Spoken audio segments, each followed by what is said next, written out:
intéressant. Salut Alexis. Bonjour François. Alors, dans ce nouvel épisode des interviews Scale to Sell, on va parler de la fabrique Cookie. C'est une boîte, si j'ai bien compris, que tu as lancée en 2012. Je vais te laisser la présenter et puis présenter un petit peu ton parcours. Et après, je te poserai mes questions traditionnelles. Très bien. Alors, la Fabrique Cookie, effectivement, je l'ai créée il y a maintenant 12 ans, puisque l'enregistrement de ce podcast a lieu en 2024. C'est une entreprise que j'ai commencé vraiment à la base. Hein. J'ai fait des cookies dans une boutique dans le centre de Paris. Donc, j'ai ouvert une première boutique. J'étais en vente pendant 2 ans. Puis j'en ai ouvert une deuxième, une troisième, une quatrième. En 2015, 3 ans après la création, j'ai eu des difficultés financières. C'était compliqué. Je m'étais complètement trompé sur un emplacement. Et en fait, cet emplacement-là coulait un peu l'ensemble, D'accord? financièrement parlant en tout cas. J'avais des bons retours de mes clients sur le produit, j'avais des clients fidèles, j'avais eu un peu de presse, enfin tout ça fonctionnait assez bien. Mais un problème d'emplacement faisait que la boîte était en train de potentiellement s'arrêter. Donc en fait, en 2015 a été une année un peu charnière où j'ai pivoté, comme on dit dans l'entrepreneuriat. Je suis passé d'un modèle 100% B2C avec mes boutiques à un modèle B2C, parce que j'ai gardé les boutiques et j'ai continué à en ouvrir, à un modèle B2B et B2C. Donc j'ai créé l'offre pour les Mhm. pros. J'ai commencé à emballer mes cookies individuellement de manière très artisanale dans mes boutiques et à les vendre aux saladeries, sandwicheries autour des points de vente. Et le truc s'est un peu emballé. Donc d'abord j'ai chopé des premiers clients comme ça, puis la restauration collective, puis Monoprix, puis voilà des clients de plus en plus gros. Aujourd'hui, je passe les années Covid, je passe pas mal d'années de développement, mais aujourd'hui voilà, j'ai une entreprise qui fait cette année un peu plus que 11 millions d'euros de chiffre d'affaires, dont 25% est fait par les boutiques et 75% par mes clients pros. Mes clients pros sont des clients surtout dans la restauration et l'événementiel. Donc on travaille, enfin on fait les cookies de Sushi Shop, Big Fernand, Pokawa, Pitaya, Roland Garros cette saison, le Stade de France. On fait les cookies de Euro Disney. On fait tout ça. Ce sont des clients. Et j'ai par ailleurs continué à ouvrir des points de vente en propre et en franchise, puisqu'on a lancé le concept en franchise il y a maintenant 1 an et demi. Et on en ouvre beaucoup cette année, puisqu'on devrait ouvrir 11 boutiques cette année, 3 en succursale, donc en propre, et 8 en franchise. Au total, aujourd'hui, c'est combien de boutiques, la fabrique Cookie? À la fin, alors aujourd'hui, à la date à laquelle est enregistré ce podcast, nous n'en avons que 11. À la fin de l'année, nous en aurons 24. Ouais, donc une Parce que, croissance de plus de 100% sur cette partie-là. attends, je te dis des bêtises. Je te dis des bêtises. Non, oui, on en aura. En fait, je sais plus si on en a 11 ou 13. La honte. Non, on en a 13, excuse-moi. Donc mon erreur elle est là, et à la fin de l'année, on en aura bien 24. Donc le chiffre 24 était bon, c'est le 11 qui était pas bon. On en a 13, j'ai oublié mes deux premières franchises, donc c'est pas gentil. On en a 11 en succursale, 2 en franchise aujourd'hui, et on en aura 24 à la fin de l'année, dont 8 franchises supplémentaires. Toi, t'étais pas boulanger, pâtissier avant de te lancer dans la fabrique Cookie, tu faisais quoi? Non, j'ai une formation super classique, un peu triste. J'ai fait un bac ES. J'étais assez bon en maths, mais nul en physique chimie, donc ils ont et en bio. Donc ils ont pas voulu me faire passer en S. Et j'ai fait une école de commerce, Subdeco Reims pour ne pas la nommer, qui est devenue Neoma. Et en fait, comme j'étais bon en maths, je suis un peu monté dans un train pendant mes études supérieures et je me suis spécialisé en finance parce que c'était un peu ce que les mecs bons en maths faisaient. Je me suis pas posé trop de questions, mais mine de rien, voilà, j'ai fait en fait de la fusion-acquisition. Enfin, j'ai fait 2 ans d'audit en alternance, puis de la fusion, donc c'est plutôt de la compta plus que de la finance. Après, j'ai fait de la fusion-acquisition mid-cap pour Edmond de Rothschild, Société Générale, puis pendant 3 ans pour une boutique parisienne qui s'appelait Bcap. Et voilà, j'avais vraiment très envie de monter ma boîte. J'avais des nouvelles idées tous les mois. Et c'est les cookies qui m'a fait plonger. C'est l'idée des cookies, mais le mois d'avant, ça aurait pu être une boîte dans le SaaS ou dans l'e-commerce ou dans le voilà. J'avais des idées un peu à 360 degrés sur tous les secteurs, mais finalement, c'est les cookies qui m'ont fait me lancer. Comment on passe, enfin, aujourd'hui, c'est combien de personnes déjà chez la fabrique Cookie? Aujourd'hui, on est 105. D'accord. Donc 105, donc tu passes de toi tout seul il y a 10 ans dans ta boutique à 105 personnes aujourd'hui. Donc j'imagine que tu as eu des grands caps de structuration. Aujourd'hui, tu as deux usines, une à Gennevilliers et une en Poitou-Charentes, si j'ai bien suivi. Exactement. que tu as racheté. On parlera de ce processus de rachat tout à l'heure. Comment on structure progressivement cette croissance et comment on a comment dire, le feeling qu'il faut changer de cap. Alors ce feeling-là, on a eu enfin globalement, on a été en assez forte croissance depuis l'origine. Enfin, on a sa forte croissance dans une croissance maîtrisée, hein, sans une énorme levée de fonds, etc. Mais en fait, j'ai le sentiment d'avoir toujours plus géré les urgences et les trous dans la raquette que d'anticiper et d'avoir une croissance sereine et saine, quoi. J'ai l'impression que d'un point de vue structuration RH, on a toujours essayé de faire tout ce qu'on était capable de faire, et il y a un moment où en fait on n'avait plus le choix, on avait besoin d'aide.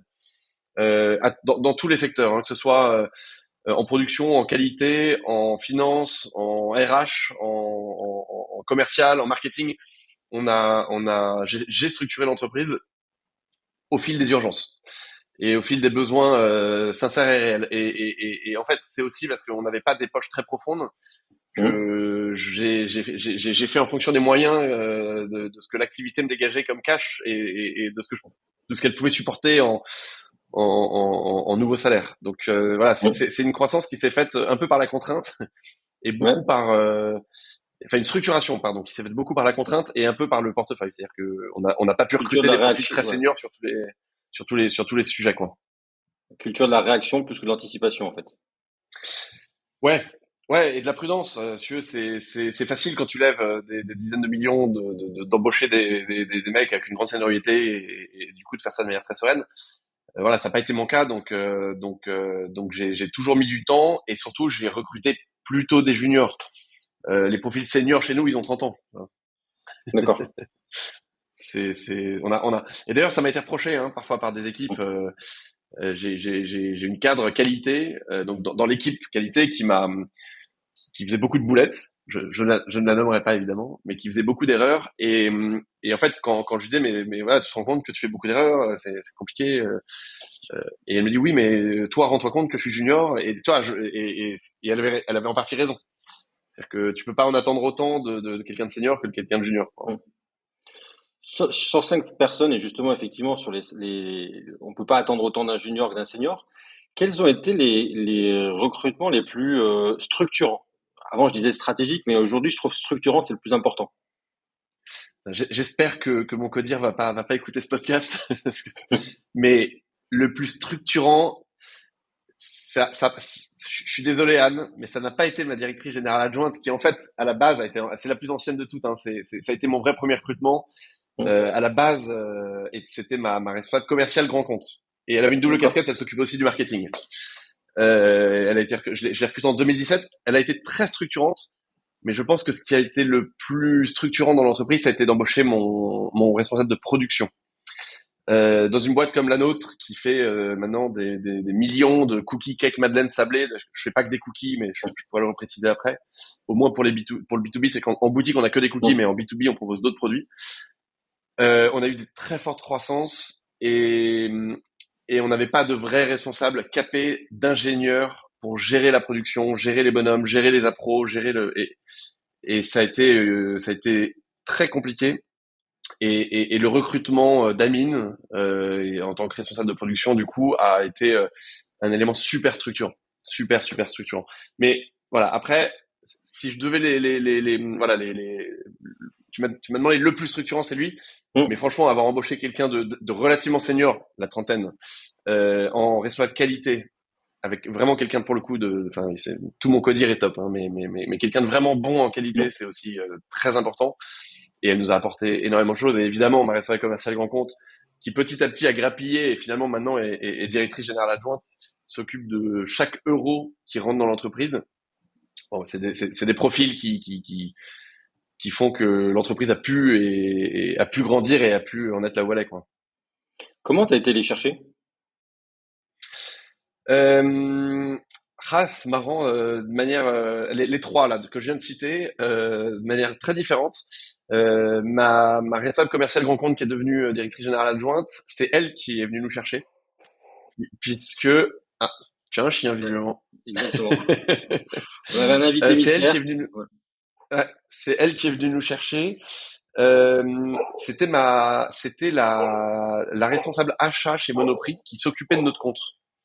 D'accord? Et elle aimait bien notre petite marque. On était en test chez Monoprix et j'étais assez emmerdé parce que c'est elle qui a commencé à nous dire au fait, voilà, est-ce que vous seriez pas intéressé par mon profil pour gérer vos comptes clients. Moi j'aime beaucoup votre marque. Je pense qu'il y a quelque chose à faire. Et nous, elle le sait hein, cette histoire, mais nous d'un point de vue fournisseur, on l'aimait pas beaucoup cette personne. On l'a trouvée très froide, très voilà, on l'apprécie pas beaucoup.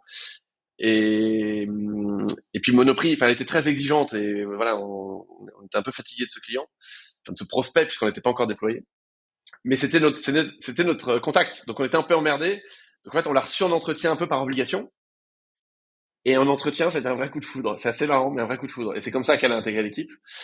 Donc c'est elle elle a créé un peu ce poste en nous démarchant. Euh, Ma responsable qualité, je l'ai débauchée chez un concurrent. En fait, c'était un concurrent qui déposait le bilan et qui m'avait approché pour reprendre une partie de ses actifs. C'était en pré-liquidation. Avant de nommer le mandataire, le liquidateur, il voulait savoir si j'étais intéressé par reprendre certains de ses actifs. Je me suis intéressé à son dossier et en fait, en rencontrant un peu du coup l'équipe, et je me suis rendu compte que le principal actif, c'était sa responsable qualité, que je trouvais assez dingue. Et c'est comme ça que ça s'est fait. Je l'ai fait de manière très transparente vis-à-vis de la personne. Hein. Je lui ai dit, écoute, je ferai pas d'offre pour reprendre ta boîte. En revanche, je suis intéressé par certains de tes actifs. Voilà. Et j'aimerais beaucoup aussi faire une offre à ta responsabilité. Elle m'a dit, évidemment, pas de problème. Donc du coup, j'ai pu lui faire une offre et depuis, elle est chez nous. Euh, et mon responsable de production dont je parlais, donc Amine, pour le coup, offre très classique sur les sites d'embauche. Je crois qu'on l'avait un peu publié partout, mais de LinkedIn à Cadre Emploi, tous ces trucs-là, quoi. Et il a Tu leur as postulé au vendu, même titre que d'autres. ouais, tu leur as vendu quelle culture d'entreprise? Alors j'aurais vendu. On a défini un peu notre culture, nos valeurs, enfin tout ça. On a fait un vrai travail sur notre marque employeur. Mais globalement, ce que je leur vends en entretien, c'est une entreprise qui reste jeune, même si elle l'est de moins en moins, mais qui reste jeune, donc avec des périmètres d'action qui peuvent sortir un peu du cadre habituel, c'est-à-dire qu'ils vont pas être cantonnés à ce pourquoi je les embauche. Donc il faut qu'ils aiment ça, mais s'ils aiment ça, ils pourront s'exprimer pleinement chez moi. Et surtout une forte croissance. Donc plein de projets, une vraie dynamique, et donc il faut des gens qui aiment ça. On est une entreprise qui fait entre 30 et 40% de croissance par an. Encore l'année prochaine, hein, c'est ce que je te disais en préambule, mais l'année prochaine, on devrait passer de un peu plus de 11 à au moins 16 millions d'euros. Donc ça commence voilà, ça commence à être des vrais projets à gérer. Donc faut aimer ça. Et c'est ça ce que je leur vends. Je leur vends du dynamisme. Comment comment justement tu as structuré tes ventes pour soutenir cette croissance aussi forte? Alors, donc mon commercial, tu veux dire la partie commerciale de Le, l'entreprise? ouais, la partie commerciale, tant d'un point de vue B2B que d'un point de vue B2C. Je trouve pas que, alors, je trouve pas que ce soit le plus dur, parce qu'il faut avoir une équipe commerciale et pour le coup j'en ai une très bonne, mais qui est assez limitée. En commercial, pour le coup, j'ai que deux personnes. C'est pas assez, hein, pour le coup, on le sait. On est en train de recruter d'ailleurs. Si des personnes sont intéressées, un poste est ouvert en ce moment pour un cadre commercial. Mais on a que deux personnes, dont ma DGA, donc qui s'occupe aussi du marketing, qui s'occupe aussi des boutiques, qui s'occupe des franchises. Donc elle arrive à s'occuper un peu du commercial, mais elle a une cadre dans son équipe. Donc voilà, c'est pas énorme. Mais c'est des process qui sont très longs, donc en fait on envoie plein de cannes à pêche et les clients grands comptes, si vous voulez, Disney, on a mis 18 mois à les signer. Là, le client américain pour l'année prochaine, c'est entre le moment où on l'a signé en fin d'année dernière et le moment où on va vraiment lancer la première production pour lui, il y en a plus d'un an parce que les process qualité, d'audit, de vérification, de création de parc, tout ça prend un temps fou.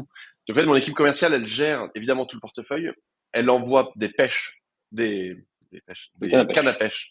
pêche un peu partout. Et puis quand ça mord, tout ça prend du temps. Donc on n'est pas sur du phoning permanent avec des délais mis à fin de mois comme peuvent le faire des logiciels SaaS. Les mecs sont incentivés sur le chiffre qu'ils font dans le mois. On n'est pas du tout comme ça. Donc on n'est que deux. Ils sont que 2 en commercial, mais on est en train de staffer parce que j'ai bien conscience que c'est pas assez. Nous, je trouve que le vrai enjeu, il est plus dans la production. Comment est-ce que la prod arrive à suivre des volumes qui augmentent autant? Et là, il y a des vrais enjeux de structuration, d'embauche, de formation, d'investissement lourd en machines. Enfin, c'est des investissements qui sont hyper conséquents. Et voilà, je dis pas que le commercial c'est facile, hein. C'est un métier très compliqué et d'ailleurs on a du mal à trouver des pépites aujourd'hui, je trouve. Mais je trouve que c'est encore plus dur une fois qu'on a signé un client que la production suive dans de bonnes conditions et qu'on arrive à vraiment bien livrer, bien produire et à maintenir des standards de qualité élevés, quoi. Et alors, du coup, si tu vas tendre une perche, plus une canne à pêche, c'est comment on passe de quelqu'un qui fait des cookies dans son arrière-boutique dans Paris à quelqu'un qui a des usines structurées. Euh, Comment tu as structuré ça? Et aujourd'hui, d'ailleurs, combien il y a de personnes qui sont à la production sur les 105 personnes? Aujourd'hui en prod, ils sont sur les 2 usines, ils sont combien? C'est une bonne question. Ils doivent être une petite trentaine sur mon site de Gennevilliers qui produit tous les produits frais, cookies, cakes, Mmh, madeleine. Emballé, c'est systématiquement emballé individuellement, hein. On est vraiment sur le marché du mmh, snacking pour le B2B. En boutique, mmh. c'est évidemment pas, c'est boulé et cuit sur place et il y a pas de sachet. Mais donc les produits frais sont faits à Gennevilliers. Ils sont une petite trentaine. Les produits secs, donc les sablés, on fait des broyés du Poitou, donc des sablés bien beurrés, sont faits sur mon site d'Ardin et ils sont une petite dizaine en prod. Donc voilà, en tout, c'est une quarantaine de personnes sur les 105. Donc ça fait 60 personnes en Et service support. non, non, parce qu'on a beaucoup de vendeurs. On a beaucoup, beaucoup de vendeurs, puisqu'on a des succursales, donc on a beaucoup de vendeurs. Non, le service support, on est une petite vingtaine ici et ils sont 4 à Ardin, donc, enfin en Poitou-Charentes, donc en tout c'est 25 personnes. D'accord. Donc le reste c'est des vendeurs. Dans tes clients B2B, comment t'en es arrivé au premier et comment peut-être que derrière il y a eu des clients qui ont été un peu accélérateurs, qui t'ont permis de te structurer en prod aussi? Ouais, bah d'ailleurs j'ai pas répondu à ta question. Comment j'ai fait pour passer C'est je fais vrai. mes cookies dans mon arrière boutique et à comment j'ai 2 sites. Mais c'est lié en fait du coup à ta question. Tout ça a pris du temps et évidemment j'ai pas été aussi rigoureux hier que je suis aujourd'hui. Quand j'ai démarré ma prod B2B, je te l'ai dit un peu en intro, c'est que mes vendeurs emballaient des cookies dans des sachets en boutique Mm. et on allait les vendre dans les saladeries sandwicheries autour. On n'avait aucune traçabilité, on n'avait aucune marche en avant, on portait pas de Charlotte en boutique, on n'avait aucune information consommateur ou très peu sur le sachet. Parce que on faisait rien quoi, c'était degré Mm. zéro du légal, hein. Enfin, Mm. c'est pas bien, mais en fait, c'est aussi par manque de connaissances. Je ne savais pas. Mm. J'ai pas une formation agro. Tu vois, et c'est Il marrant fallait comme vendre on pour laisse faire. survivre et Ouais, exactement. C'est exactement ça. Il me fallait plus de ventes pour que la boîte survive. C'est exactement ça. Et en fait, on laisse faire. Les boulangers sont très très à la cool en France. Euh, Par rapport aux industriels de l'agro qui vendent qui vendent en libre service, où là pour le coup il y a des vrais process, des vrais traçats, des vrais rappels nécessaires, des marches en avant, enfin c'est hyper lourd. Moi aujourd'hui mon équipe qualité c'est 5 personnes, hein, à temps plein. Euh, et donc en fait je venais d'un milieu où j'avais déjà eu le contrôle des fraudes qui était venu me contrôler presque à chaque ouverture. J'ai la DGCCRF qui passait. Et en fait, enfin, franchement, on avait toujours une bonne note. C'était toujours, il vérifiait il vérifiait les chambres froides étaient bien froides. Il vérifiait qu'on faisait un truc à peu près clean. Il vérifiait l'hygiène. Il vérifiait, voilà, des trucs hyper sommaires. À l'instant où on commence à faire du B2B, c'est beaucoup moins sommaire et c'est beaucoup plus complexe. Et en fait, au début, on a démarré comme on faisait avant, mais pour le B2B. Dans un atelier, d'abord arrière-boutique, t'as raison, puis on a vite eu un atelier de 50 mètres carrés dans le centre de Paris, dans lequel on respectait rien en termes de traçabilité, de marche en avant et de process. Et d'ailleurs, j'ai une petite anecdote à ce sujet-là. Un des clients qui m'a vraiment aidé à me structurer, c'est le groupe Elior en restauration collective. Mm. Après plusieurs mois de démarchage, ils acceptent de déployer mes cookies dans certains de leurs concepts snacking un peu premium, et ils m'envoient un auditeur qualité. Les Lior, ils sont comme ça, et chaque fournisseur qui rentre, il y a un auditeur qualité qui se pointe. L'auditeur qualité est venu, il n'a pas franchi le palier de mon labo de 50 mètres carrés, il n'a pas franchi le palier, il a vu, il a dit, les gars, je vais pas vous auditer, ça sert à rien. On n'avait pas enfin, les cartons croisaient les produits nus, on n'avait pas de Charlotte, voilà, je te dis, degré zéro. Il m'a dit, en revanche, je vous laisse 6 mois. Dans 6 mois, je vous déréférence si vous n'êtes pas au minimum de ce qu'on peut attendre. Et voilà, en attendant, voilà ma carte. Appelez-moi autant que vous voulez, je vous aide. Mais je veux que dans 6 mois, vous soyez au moins à notre niveau minimum d'attente, sinon je vous déréférence. Et donc en fait, Elior a été. Tu me posais la question sur quel client m'a aidé, enfin il m'a fait grandir. Elior en fait partie, puisque j'ai commencé à bosser avec eux, on devait faire péniblement 600 000 euros de chiffre d'affaires. Et en fait, ils m'ont fait grandir. Ils m'ont fait grandir d'un point de vue organisation de ma qualité. En revanche, le client qui m'a vraiment fait grandir d'un point de vue organisation de ma production, c'est Monoprix. Une fois qu'on a, donc en 2017 pour le coup, donc après Elior, on commençait à être déjà carré. Pour travailler avec Monoprix, faut déjà être. La GMS est beaucoup plus exigeante que la restauration collective, hein, globalement. Donc c'est beaucoup plus facile de travailler en resto-co qu'en GMS. Et donc heureusement Elior nous avait fait déjà grandir un peu d'un point de vue qualité, mais on a dû évidemment continuer. Et de toute façon, c'est des process continus, donc on continue encore aujourd'hui beaucoup à s'améliorer. Et Monoprix pour le coup, on était en test, on a déménagé en amont parce que les volumes commençaient quand même à augmenter même par ailleurs. Donc on a déménagé dans un labo de 350 mètres carrés à Clichy. Et le jour où Monoprix nous a déployé en lieu et place de Michel Augustin dans ses 300 magasins, bah là d'un coup ça représente, je sais plus, mais quelque chose comme 600 000 cookies par an. Pour nous c'était vraiment beaucoup. Et là, on a dû investir dans des vraies équipes, dans des machines, dans des fours plus gros, dans des pétrins plus gros. Et là, d'un point de vue production, Monoprix m'a beaucoup fait grandir. C'est les deux clients un peu structurants de la fabrique. Après, on a continué à choper des nouveaux clients de manière régulière. Et en sortie de Covid, quand tous nos clients se sont remis à commander, on a eu une croissance très forte. Et tu vois, en 2021, on a fait 5 millions d'euros de chiffre d'affaires. Sachant qu'en 2017, on en faisait, en 2019, on en faisait, enfin, j'ai pas envie de te dire des bêtises, mais de mémoire, en 2019, on en faisait un peu moins de 3. Hop, je préfère vérifier quand même. Ouais, c'est ça. Je dis pas de bêtises. Et en 2021, on en a fait 5. Donc on a eu une grosse croissance en sortie de Covid. 2020 a été une année assez neutre, hein. On a fait 3 millions. Donc on est passé de 3 à 5 en 2021. 60% de croissance.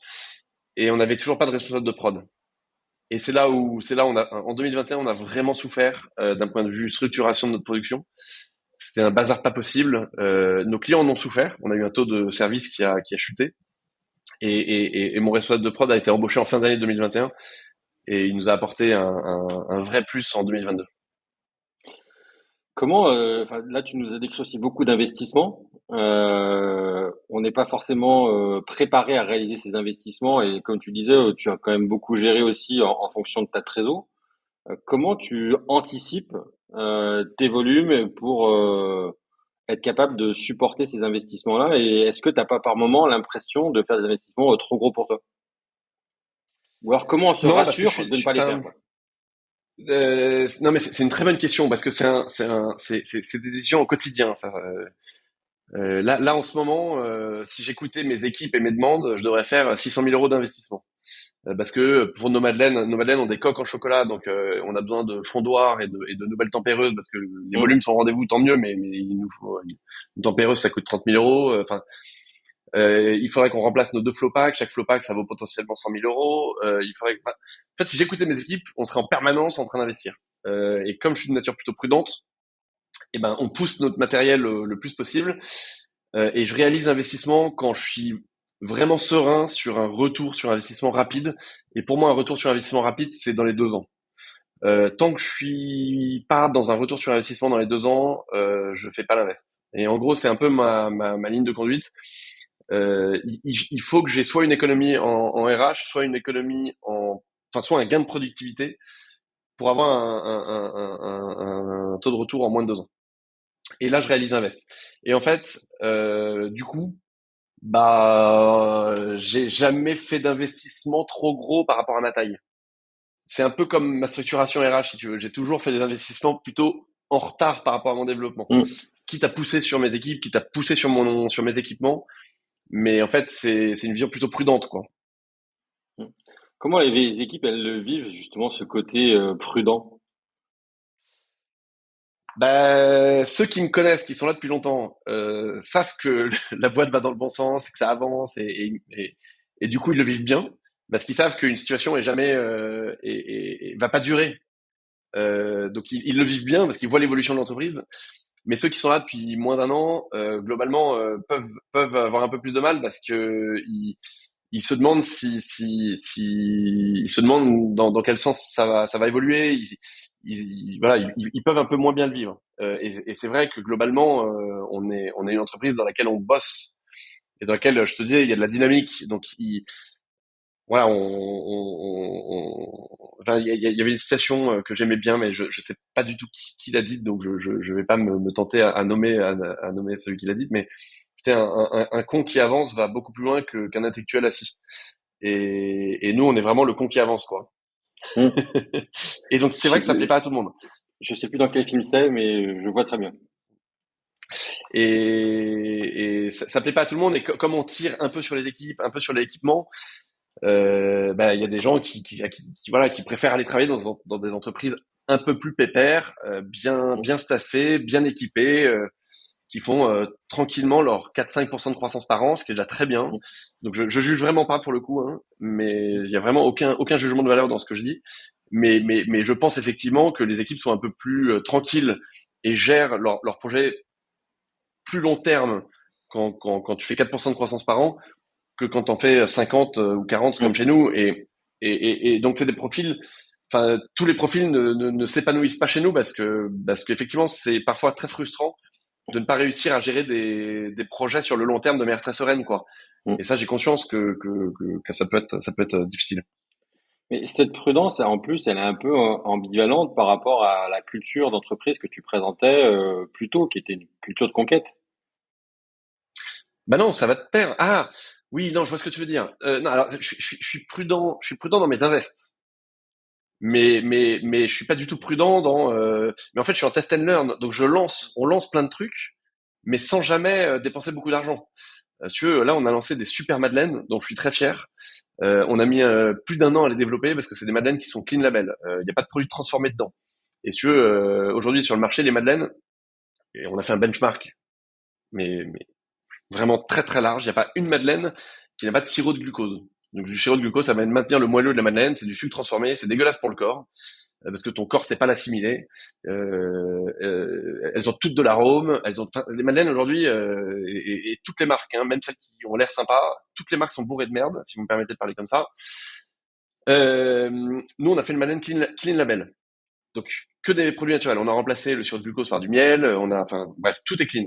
Et on a eu beaucoup de mal à les développer. Mais une fois qu'on les a développés, bah, si tu veux, j'ai acheté un peu d'équipement, donc des moules, un fondoir, je t'en parlais tout à l'heure, pour faire des belles coques en chocolat. Mais si tu veux, mon invest global sur le lancement de mes madeleines, ça a dû être 50 000 euros. C'est extrêmement raisonnable. Toi, en fait, aujourd'hui, nos madeleines, encore aujourd'hui, et on en produit déjà, je sais pas, quelques 10 ou 15 000 par semaine, ben, on fait tout à la main. Aujourd'hui, j'ai un mec à temps plein, qui prend la madeleine et fait la coque en chocolat à la main. Tout est fait à la main. Mais voilà, c'est comme ça que ça se passe à la fabrique. Et j'attends vraiment de m'assurer que les volumes sont là, que les clients sont satisfaits, d'avoir de l'engagement, de voir que les volumes augmentent pour nous équiper. Et si tu veux, c'est pour ça que je suis conquérant en R&D, mais je suis pas très conquérant en investissement. Je suis très prudent là-dessus. Et que ce soit l'investissement matériel ou l'investissement Mm. RH. Mm.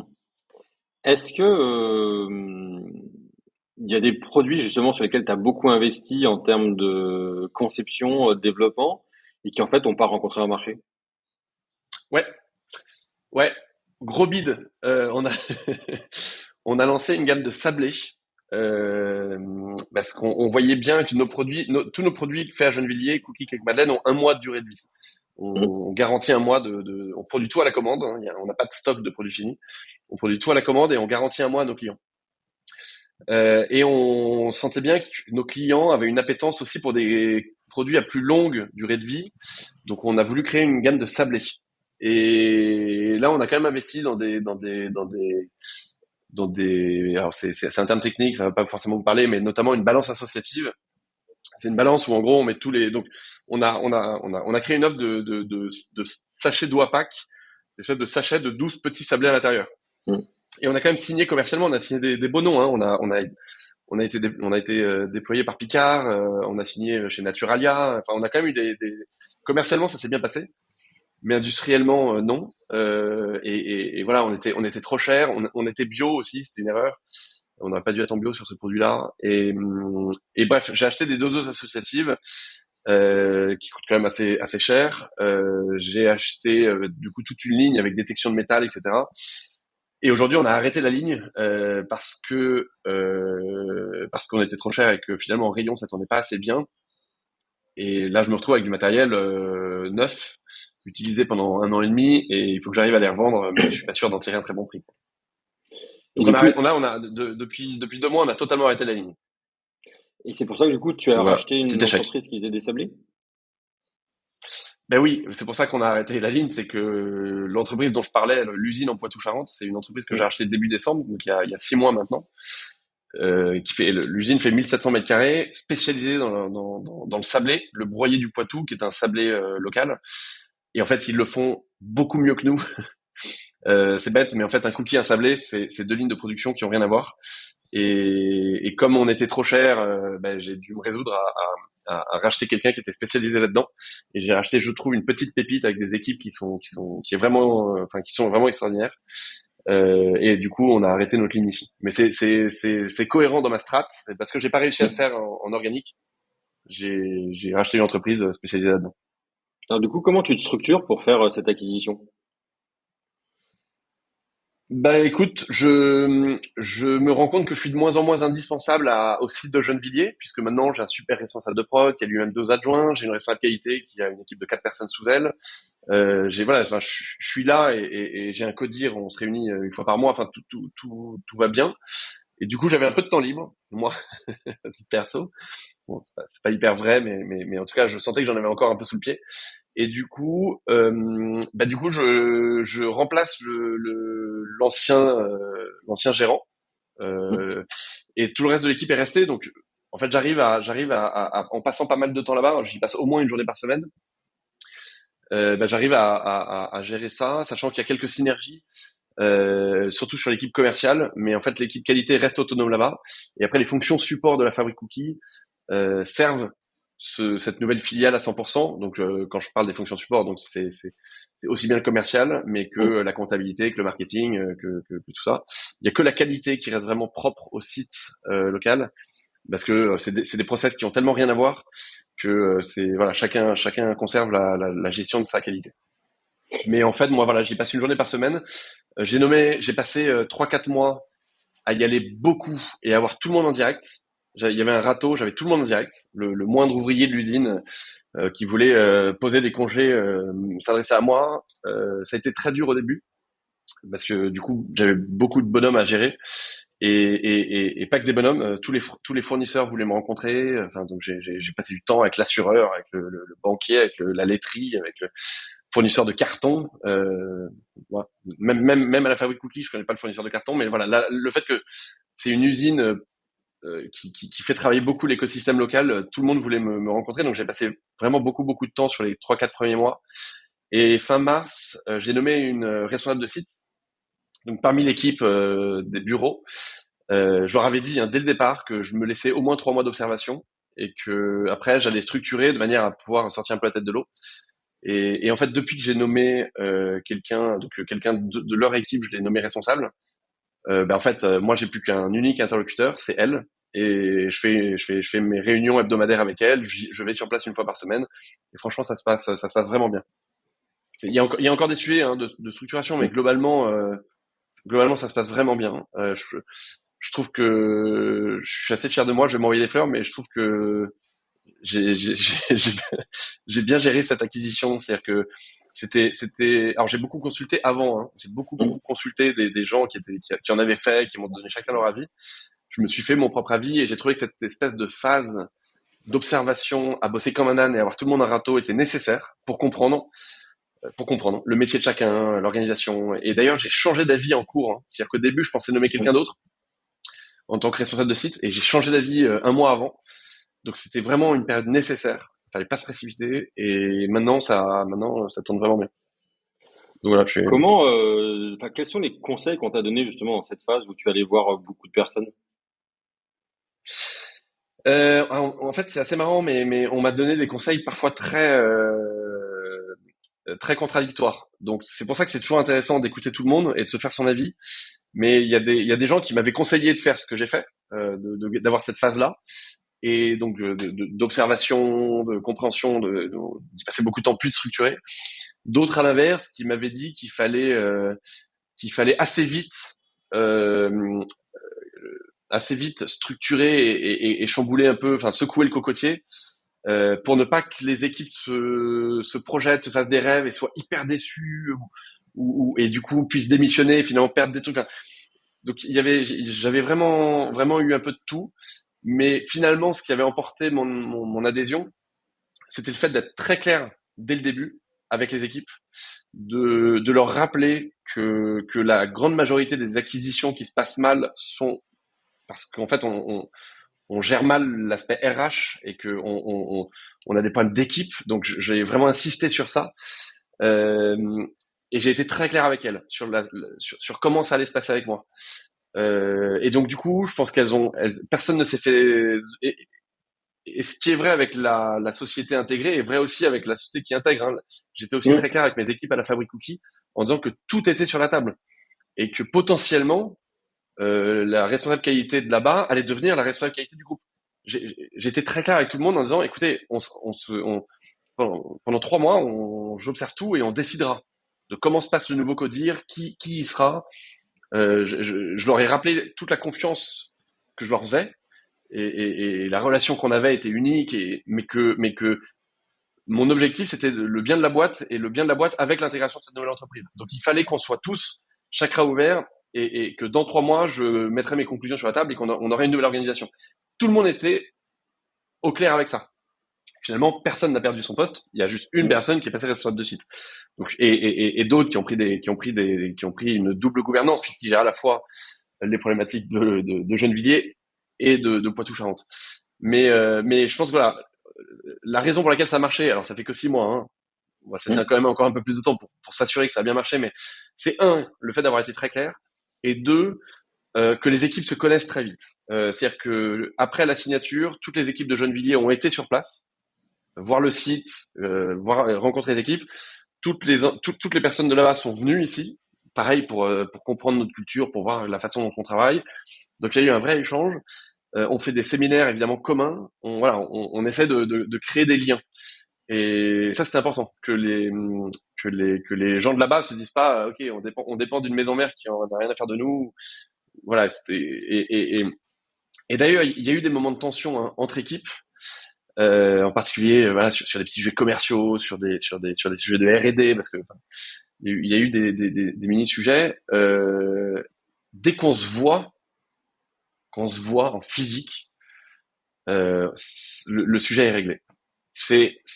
Voilà, enfin, c'est aberrant à quel point le travail à distance, et en particulier par écrit, quand on s'envoie sur les messageries internes des écrits, ça peut être mal interprété.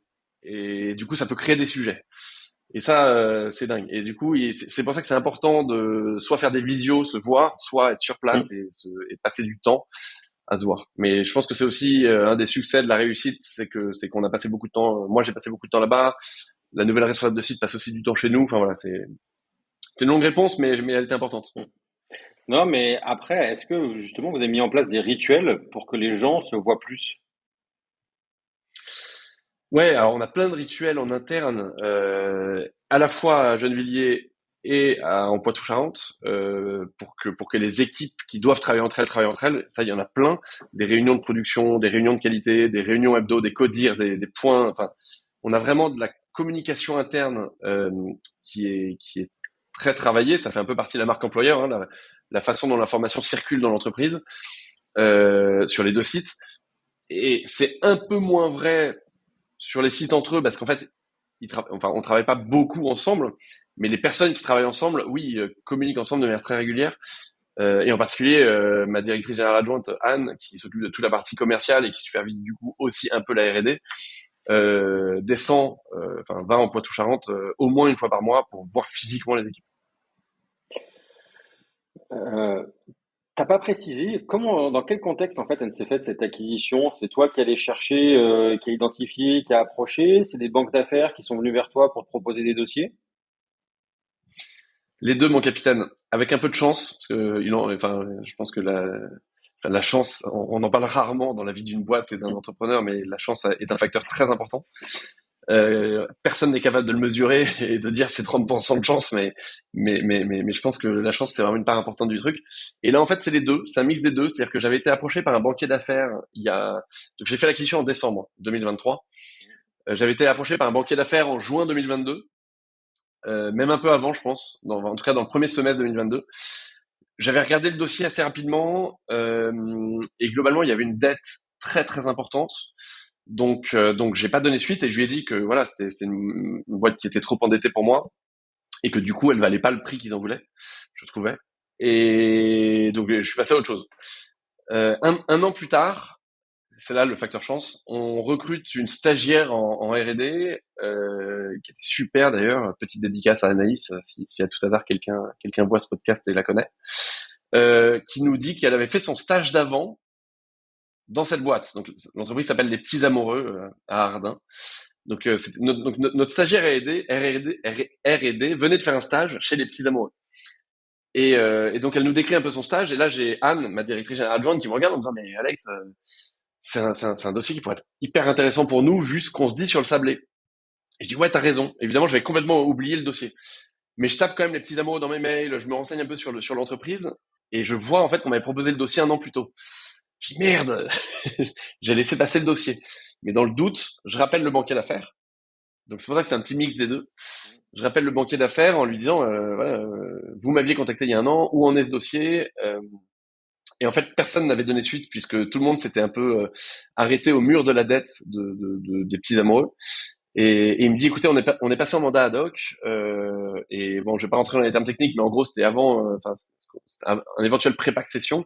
Il voulait restructurer la dette pour céder l'entreprise. Et donc, en fait, je suis arrivé pile au bon moment. Et j'ai pu rentrer dans le process qui était très avancé de renégo de dette avec rachat des titres à 1 euro. Et donc en fait, on a renégocié la dette, on a repris 35% de la dette des petits amoureux. Les créanciers qui sont les banques et l'État pour le PGE ont accepté de d'écraser 65% de la dette. C'est quand même important. Euh, Sachant deux choses: un, qu'il y avait un vrai projet industriel derrière, et deux, que les actionnaires perdaient tout. C'est-à-dire que en général, on arrive à écraser une dette quand les actionnaires perdent tout. C'est très difficile de d'écraser une dette si par ailleurs c'est les mêmes actionnaires qui repartent. Donc du coup, j'ai racheté les titres 1 euro et j'ai repris 35% de la dette que j'ai payé cash. Donc en fait, moi, mon investissement, c'est surtout la dette. J'ai payé cash le jour du rachat 35% de la dette de l'entreprise qui du coup aujourd'hui n'est plus du tout endettée et est reparti pour des belles années devant elle, quoi. Et toi, tu t'es endetté pour racheter cette dette ou c'était sur tes fonds propres? Non, je me suis endetté, j'ai été malin. Bon, c'est une longue histoire, mais en gros, après mon labo de Clichy, dont je te parlais tout à l'heure, 350 mètres carrés en 2017, déménagement en 2017. Si tu veux, en 2017, on faisait 1,3 million de chiffre d'affaires. En 2021, on faisait 5 millions. Autant dire que le labo de 350 mètres carrés, c'était mais intenable. Et donc en fait, fin 2022, le temps de faire des travaux, de trouver l'emplacement, de faire des travaux, etc. Mais fin 2022, je déménage dans un labo à Gennevilliers, dans lequel on est du coup aujourd'hui, qui fait 1650 mètres carrés, donc vrai gros gap. Et en fait, la boîte n'a pas été. Donc là, je parle de La Fabrique Cookie, et je reviendrai après sur ta question, mais La Fabrique Cookie a pas été rentable 2 fois dans son histoire en EBITDA, donc en cash, en flux de trésor. En 2017, quand on a déménagé à Clichy, en 350 mètres carrés, parce qu'en fait, on a dû faire plein d'investes, de petits équipements qu'on n'amortit pas, hein, tous ces trucs-là, et puis des frais d'archi, il y a plein de trucs, en fait, plein de frais qui viennent one shot dans les comptes. Et en 2023, donc juste après le déménagement à Gennevilliers, où on a dû acheter plein de petits équipements, où on a un peu trop staffé aussi au début. Voilà. Donc en gros, et donc je savais très bien que mon année 2023 était très mauvaise d'un point de vue bilanciel, parce qu'on a eu une belle croissance, hein, tout va bien par ailleurs, mais on a eu un EBITDA négatif, on a dû faire, j'ai pas encore mes comptes définitifs, mais on doit être à moins 200 000 euros d'EBITDA. Donc je savais très bien que je pourrais pas lever de dette en 2024, donc en fait je me suis pressé de lever 1 million d'euros de dette en décembre 2022, dont la moitié a financé l'acquisition des petits amoureux. Et l'autre moitié a financé quelques invests en matériel, un peu de BFR, voilà, un peu de trucs comme ça.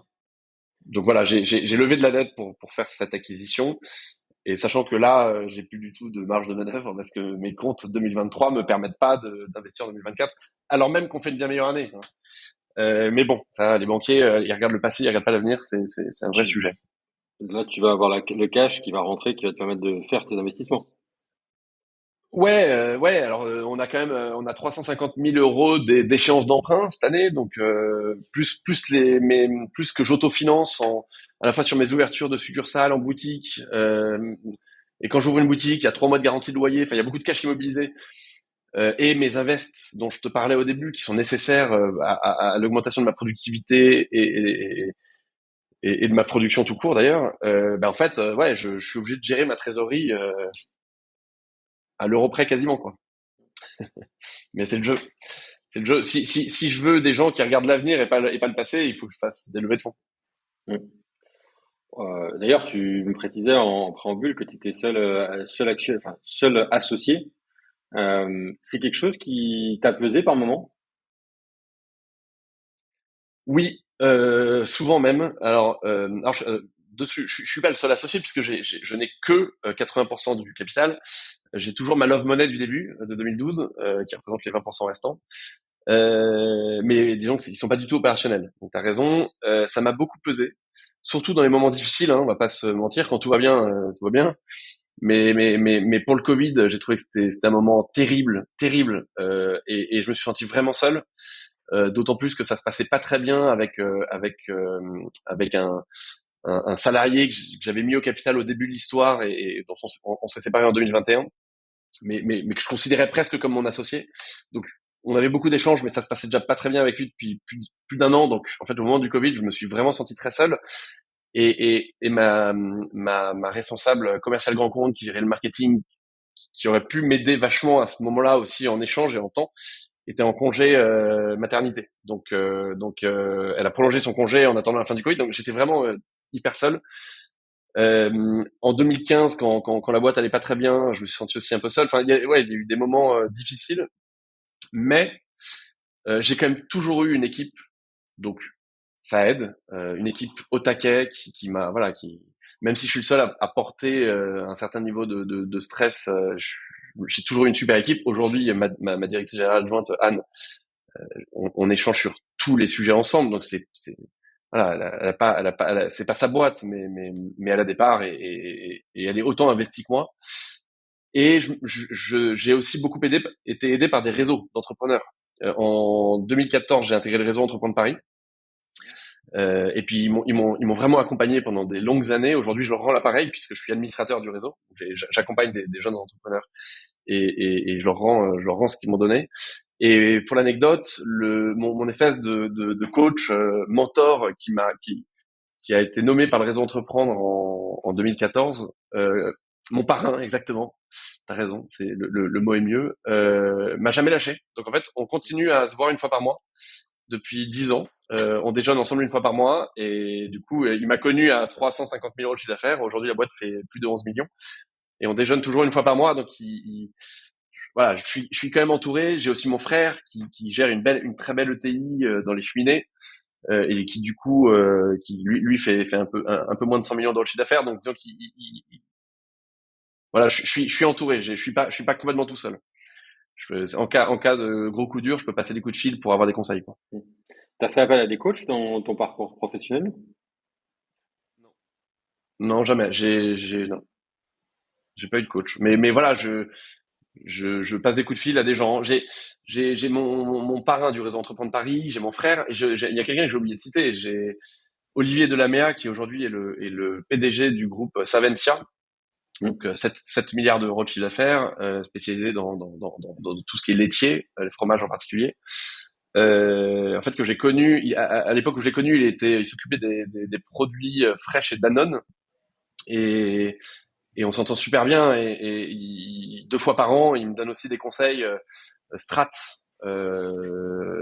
qui me sont très utiles, très très utiles. C'est quoi, du coup, les plus gros impacts sur ta vie perso de cette aventure entrepreneuriale? Waouh.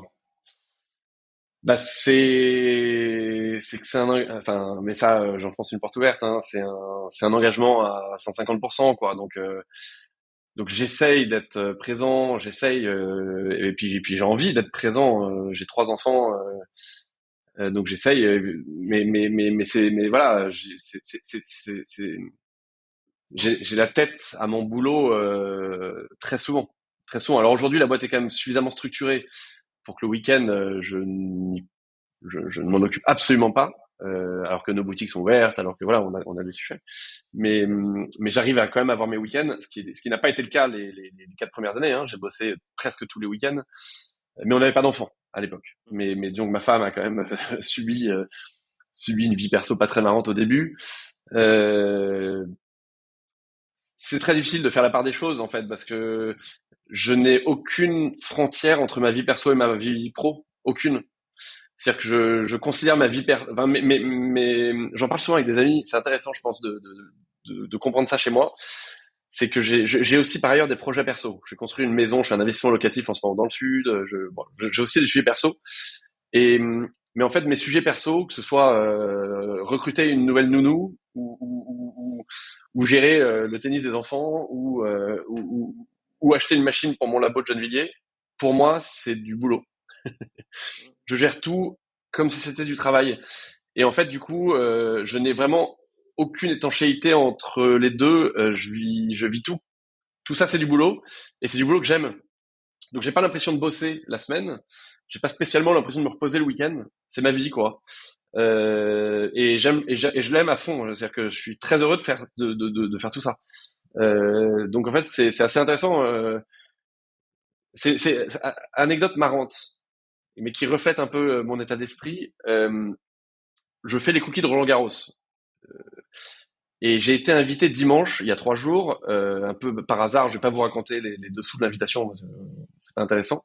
Mais je me suis invité en loge dimanche, la veille. Donc ils m'ont appelé samedi. On a une place. Je suis trop content. Je suis un fan de tennis. J'avais pas de place, donc j'étais trop content. J'y vais. Je passe un super moment. Déjeuner à Roland Garros avec très bon vin, champagne. Puis je vois des super joueurs. Alcaraz, Caroline Garcia jouer sur le central dans une loge extraordinaire. Enfin, vraiment, l'après-midi que j'adore. Pour moi, ça a été du boulot. C'est-à-dire que j'avais du mal à me dire lundi qu'on était que lundi. J'avais l'impression qu'on était mardi parce que j'avais bossé la veille. Et encore, là, on est mercredi. J'ai l'impression qu'on est en fin de semaine parce que j'ai l'impression que la semaine a commencé il y a vachement longtemps. Tu vois, il y a vraiment, enfin, c'est hyper bizarre. J'ai du mal à. Pour moi, c'était du boulot parce que j'étais pas avec mes enfants. J'ai eu et puis que, en fait, je me suis un peu fait démarcher. Les gens qui m'ont invité, ils avaient une intention. Donc en fait, on a vachement parlé boulot. Et alors que j'étais en loge à Roland-Garros en train de voir du tennis, j'avais l'impression de bosser, quoi. Et c'est ma vie. J'ai l'impression de, quand je passe un moment super, ben en fait, il y a du pro. Voilà. Voilà. Désolé, je fais des réponses hyper longues, mais, mais, mais, Non, mais mais le j'ai fait aucune qu'il n'y ait jamais étanchéité entre les deux, quoi. Je pense que c'est le propre de l'entrepreneur, à la différence d'un dirigeant qui est nommé par des actionnaires. L'entrepreneur, il l'incarne et il vit son aventure à plein temps et tout le temps. Tout le Et, temps. Exactement. et l'environnement Tout le autour temps. de lui n'a pas d'autre choix que de l'accepter. Ben, ouais, en fait, dans la limite, tu sais, il y a un autre truc, il faut éviter les 3D quand tu es On est entrepreneur. d'accord. Il faut éviter le dépôt de bilan, il faut éviter la dépression et il faut éviter le divorce. Et quand même, bon, pour le moment, le dépôt de bilan, je m'en sors pas trop mal. La dépression, ça va très bien, même s'il y a eu des coups durs, j'ai jamais été sur ce terrain-là. Et le divorce, il faut faire gaffe. J'ai eu une première alerte, et je suis très transparent là avec tous tes auditeurs, mais j'ai eu une première alerte. Tu sais, je t'ai dit que j'ai fait une acquisition et que j'ai bossé comme un Hum, dingue les 3, 4 premiers mois. Ben, en avril avec ma femme, donc à la fin de cette grosse période, j'ai eu une première alerte de ma femme en avril. Ça va beaucoup mieux et voilà, mais elle allait pas le supporter plus longtemps. Parce que j'étais Ok. toujours absent et quand j'étais là, j'étais pas là et qu'en fait, il y a un moment et c'est normal, elle avait raison. Il faut donc voilà, j'ai entendu l'alerte. Heureusement, elle l'a émise, mais c'est le troisième D est probablement le plus difficile. Il faut quand on est entrepreneur, il faut quand même il faut réussir à gérer ces trois trucs-là, sa boîte, sa dépression et son mariage, quoi. Enfin, dans On le est mariage, d'accord. j'entends la vie perso parce que l'équilibre intellectuel de ses enfants, enfin, l'équilibre de ses enfants tout court est super important. Donc faut réussir à tout gérer. Et parfois c'est pas facile quand même. C'est pas facile. Je ne peux qu'aller dans ton sens. Voilà. Ça sera ma conclusion. Bah, tu dois le vivre avec les gens que t'accompagnes, j'imagine. Je l'ai vécu personnellement, donc voilà. Ouais. En ayant moi deux Lequel des dés. 3D t'as. Ah, j'en ai eu deux, presque trois, donc voilà. Donc voilà. Ah ouais, ok, putain, Ouais, dur. ouais.